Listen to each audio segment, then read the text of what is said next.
Verdadeiros, sejam bem-vindos ao canal A Verdadeira História. Likes, inscrições, comentários, tudo que vocês fizerem nesse sentido ajuda o canal a ficar ativo e trazer a verdade por trás da outra história que é lida pelo público.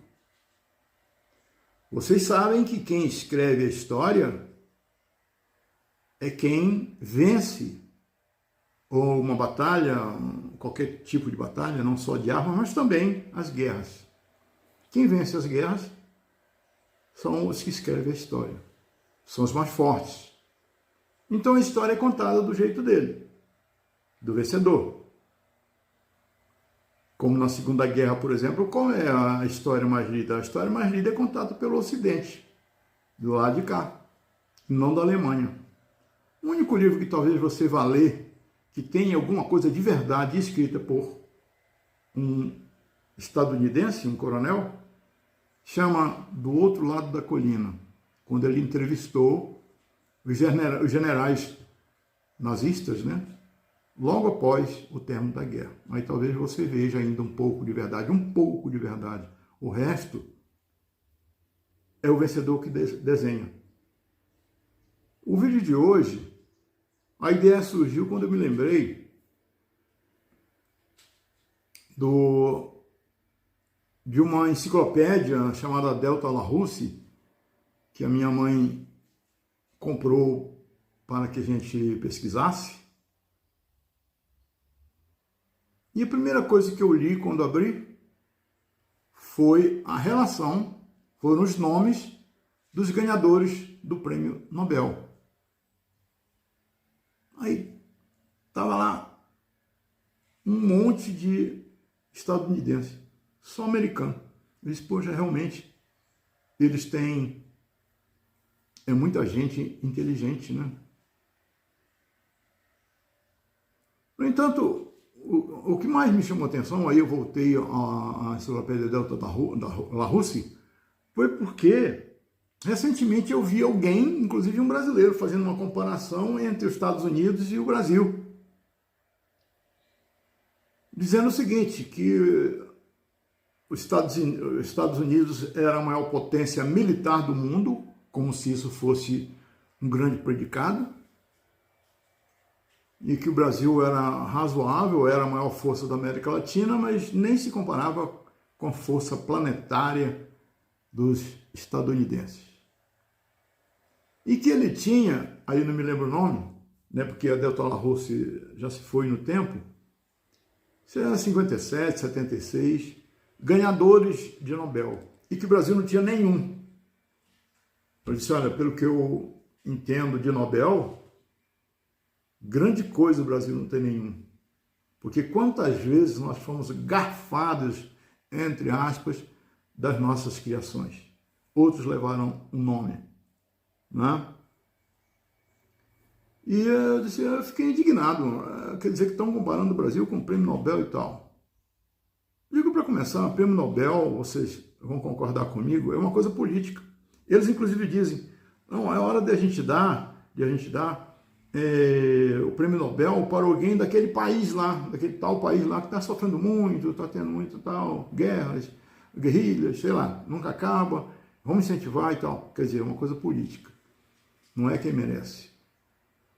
Aí voltei na imaginação a Delta Larousse, aos nomes dos norte-americanos ou estadunidenses. Porque eu chamo estadunidense porque norte-americano é errado chamar para eles dos Estados Unidos de norte-americanos, porque os canadenses são norte-americanos, os mexicanos são norte-americanos. Então, para definir bem quem é, estadunidense é o cara que nasce lá nos Estados Unidos. Aí eu voltei na imaginação a Delta Larousse e fui ver os laureados com o Nobel lá dos Estados Unidos. Fui ao sobrenome e está lá cheio de xing-ling. Robert Xing-Ling, não sei o que, Lee, tal, árabes, tal, e raríssimos americanos. Quer dizer, eles fizeram isso, eles pegam as pessoas, trazem dos seus países e esses naturalizam. Né? Mexicano não, mexicano eles colocam lá, jogam na prisão, né? maltrata, separa mãe e filho e tal, mas esses caras que brilham na ciência, eles logo naturalizam, aí passa a ser estadunidense, natural dos Estados Unidos. Então, se ganhar um prêmio, se criar alguma coisa, inventar alguma coisa, foi americano, foi estadunidense que criou, e não o Xing Ling, certo? Ora, só para você ter uma ideia, eu vou pesquisar mais e vou falar sobre o assunto. A bomba atômica, por exemplo, teve pouca participação americana, porque foi um alemão, né, que tocou para frente. O programa espacial americano teve 11% de participação estadunidense, o resto foi tudo estrangeiro, certo? Aí eu me lembrei de uma coisa, porque Santos Dumont, por exemplo, ele foi apoiado na França com a criação dos seus aviões, e o famoso 14 bis, o Demoiselle, né? Porque ele tinha sobrenome francês, Santos Dumont, né? Aí tudo bem, aí tudo vale, porque não, é sangue nosso também, né? Porque americano veio, como sempre, veio com aqueles irmãos Wright lá, que catapultaram o avião com meia dúzia de pessoas assistindo e botaram lá, pronto, aí o americano disse que eles inventaram o avião, quando a gente sabe notoriamente que não. O brasileiro está no mais pesado que o ar, aliás, antes ainda, né, desde os balões, balão dirigível pelo padre Bartolomeu Guzmão, né? Então tem todas as histórias por aí. Então eu peguei uma, garfei uma, não americana, depois a gente traz uma de americano. Vamos lembrar o Graham Bell, que eles consideraram americano, na verdade era escocês, mas só porque o cara inventou o quê? Inventou o telefone. E quando Dom Pedro II entrou na vida dele. Graças a Dom Pedro II, Graham Bell teve conhecido o seu invento. Porque, se não é verdade isso, como é que como é que se fazia naquela época? Vamos ver então a questão daquela frase que vocês já devem ter ouvido de muito. Na natureza, nada se cria, nada se perde, tudo se transforma. Isso é a lei da conservação das massas, que foi trazida para o setor elétrico, né, que é o nosso setor. Por isso eu até digo para vocês, também sigam o canal do Vetor Elétrico no YouTube. Então, na energia, na eletricidade, nós dizemos também que a energia não se cria, não se perde, se transforma em outra energia. Essa é a lei da conservação da energia. A lei da conservação das massas é porque quem levou a fama? Quem tem o nome? Se você procurar, se o teu professor ou amigo também, né? Porque se de repente é professor também, se forem analisar quem criou essa frase, a lei da conservação das massas, né? Na natureza, nada se cria, nada se perde, tudo se transforma. Aí vem um francês. Aí vem um francês. Quem? Lavoisier. Desculpe a minha pronúncia, mas o nome do rapaz, cadê o nome completo? Antoine Lavoisier. Não é bem o nome completo. Vamos ver que tem outro nome aqui. Antoine Laurent Lavoisier. A pronúncia é impecável. Até eu fico orgulhoso. Mas tudo bem. O que ele fez? Ele foi um grande químico, na verdade. Isso aí não se pode negar, né? E ele começou a calcinar minerais em ambiente fechado. Começou a misturar dois elementos em ambiente fechado. E notou que o que é que acontecia? Se você calcinar é levar ao extremo de temperatura um mineral, a tal ponto que ele se desfaz. Com a temperatura muito alta, ele acaba se desfazendo, né? Mas ele some, quer dizer, some naquela forma original e se transforma normalmente em um óxido. E Lavoisier, ele mesmo diz que com 3 balanças ele criou a química moderna. E ele é considerado o pai da química moderna, né? Antes eram os alquimistas. Então ele notou que o resultado tinha o mesmo peso. Com essas 3 balanças super sensíveis, ele notou que apesar da transformação, o peso em ambiente fechado era o mesmo. Claro, em ambiente fechado por quê? Porque se ele fizesse em ambiente aberto, ia misturar, ia usar oxigênio como o elemento de combustão, e ia ter massa diferente. né? Então ele fazia em ambiente fechado. Calcinava, ele misturava, ele notou que a presença do oxigênio causava combustão. E o mineral se transformava, como eu disse, às vezes em óxido, mas ele pesava tudo e era a mesma coisa. Então ele fez por muito tempo esse tipo de experiência e o resultado era o mesmo. Quer dizer, não o que se transformava, e sim a massa, certo? Se ele colocava dois elementos, os elementos se transformavam. Ele pesava, lógico, os dois elementos. Depois, os elementos colocava calor, normalmente colocava na presença de calor, os elementos se transformavam e ele pesava o resultado e era mesmo massa. Ou, como comumente chamamos, era o mesmo peso. Então, ele disse que o peso dos produtos, dos dois produtos, no caso, é o mesmo do resultado. Então, ele chamou conservação das massas. As massas podiam ser diferentes, mas o peso, ou massa, era igual. Lei da conservação das massas, que ele aí popularizou, né, para ficar mais inteligível, ele disse que na natureza nada se cria, nada se perde, tudo se transforma. Ou seja, a massa resultante era igual à massa dos produtos que interagiam. Tudo bem? Isso aí aconteceu em 1773. E ele levou a fama por isso, ficou conhecido como o pai da química moderna. Certo?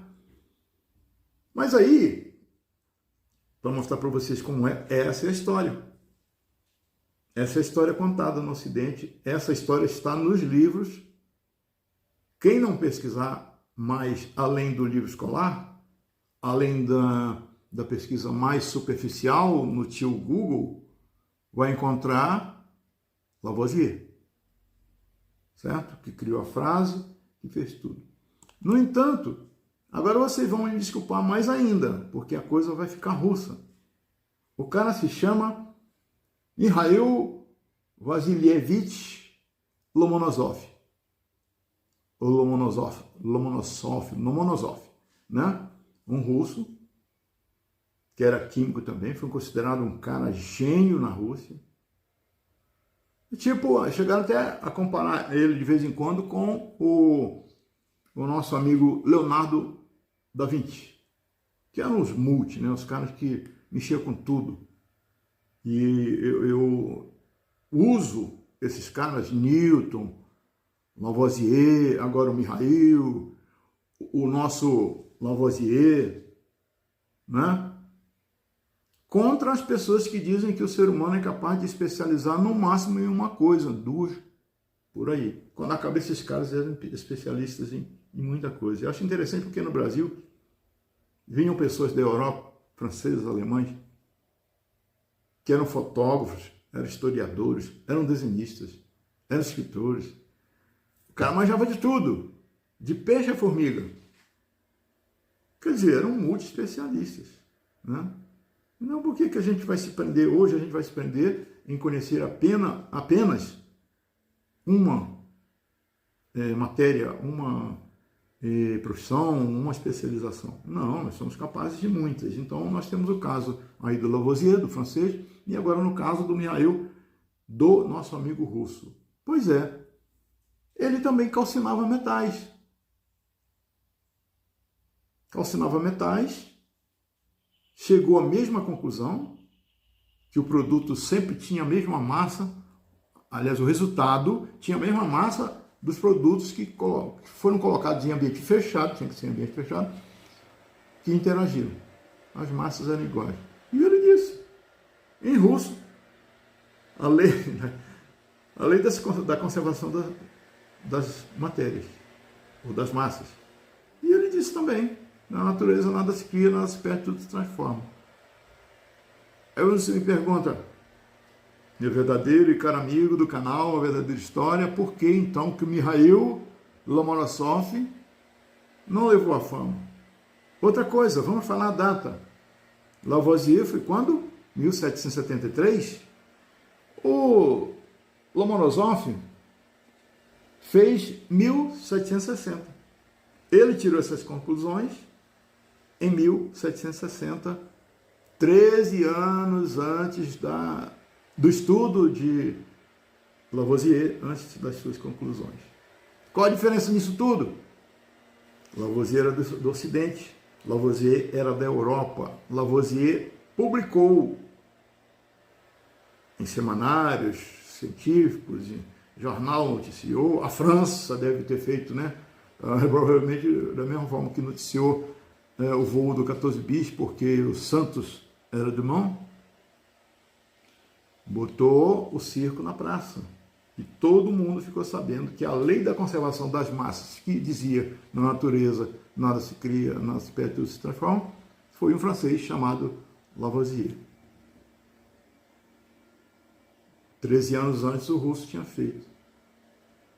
E se diz até hoje, realmente ele é o pai da frase. Aliás, tinha um indiano que já falava isso, um indiano, não sei se é indiano, mas era um filósofo aí, grego. O trabalho do russo não foi publicado na Europa, só isso. Ficou conhecido na Rússia. Ou seja, eu duvido que os europeus, inclusive o Ocidente, não soubessem que o russo tinha feito isso. Mas não era interessante, como até hoje é assim, não era interessante publicar sucesso de russo. Então, o Mihail ficou para trás. Perdeu a autoria. Só que quem pesquisa, né, como você, como eu, sabe que a verdade é essa. Foi o russo que criou. E alguém fala ainda desse filósofo que o Anaxágoras, sei lá, não lembro o nome dele, que ele criou alguma coisa parecida. Mas ele era mais teórico, tanto que ele tinha o nous, que era uma entidade, era um personagem, era a mente que controlava seres minúsculos, microscópicos, que sempre existiram, que formavam as coisas e os seres. Olha só a ideia de criação desse cara, né? Se você colocar aí no nous como Deus, que é mais ou menos isso, que é a mente, que é a inteligência, é a história da criação. Quem são? Ou quais são essas partículas microscópicas, e aliás que ele dizia que sempre existiram, quem não garante que são os átomos? Pois é. Então, essas criaturas microscópicas que sempre existiram formavam as coisas e os seres. E esse mesmo nous, que pode ser inteligência, pode ser Deus, pode ser a mente, também era responsável por afastar os opostos. O cara contou, esse filósofo, ele contou a história da criação do mundo em 2 frases. Então, ele também era responsável por afastar os opostos. Ou seja, não podia conviver o frio e o quente. Não podia conviver o seco e o úmido. Não podia conviver o escuro e o claro, porque eram opostos e a criatura, esse ente superior, o nous, separava. Não deixava que eles se misturassem. E hoje não se mistura, né? Ou um toma lugar e se transforma como a noite e o dia, ou é dia ou é noite. Não importa a hora. O que importa para você é que a claridade venha e tenha tomado conta, tenha substituído ou preenchido a escuridão. Porque a escuridão, na verdade, é a falta de luz. Como o amor é falta de, ou melhor, o ódio é falta de amor. Certo? Então é isso, meu amigo. Quem escreve a história é o mais forte, quem escreve a história é quem tem grana para publicar, para fazer propaganda, e quem escreve a história é o vencedor. O vencedor escreve lá do jeito que ele quer e a história vai ter que ser lida do jeito que ele escreveu. Então a história da frase é essa aí. Outras pessoas trabalharam, fizeram, até percorreram um caminho semelhante, descobriram, concluíram, no caso o russo, mas quem é o pai da química moderna? Chama Antoine Lavoisier. Espero que vocês tenham gostado do nosso vídeo de hoje. Foram bem-vindos. Não esqueçam como fazer para esse nosso canal trazer a verdade para vocês. Foram bem-vindos e serão bem-vindos no próximo vídeo. E é quando eu aguardo vocês